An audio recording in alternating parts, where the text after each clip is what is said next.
এখন চাচা আমি কই এখন আসলে কিচ্ছু কারণে তারপরেও আমরা এখানে একটা যে আমাদের ঘর পুড়ছে আপনার 3 ফ্যামিলি দেখাইয়া একটা রিপোর্ট পাঠানো হয়েছে। একটা বরাদ্দ হয়তো আপনাদের জন্য একটা বরাদ্দ আসবে। আর আমি ব্যক্তিগতভাবে কিছু আপনার তো 3 ফ্যামিলি না, 3 ফ্যামিলি মিলিয়া এখানে আমি আপাতত 50,000 টাকা দিয়ে যাই। আপাতত আপনারা চলেন, কোনো রকম সার্ভাইভ করেন, কী করবেন? তো আমাদের কারোর কিছু করার নাই, কারো হাতও নেই।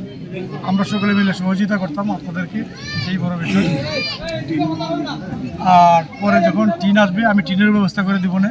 আর সরকারিভাবে যেটা আসতেছে আমি ব্যক্তিগতভাবে না, আমাদের সরকারি অনুদান আরও আসবে।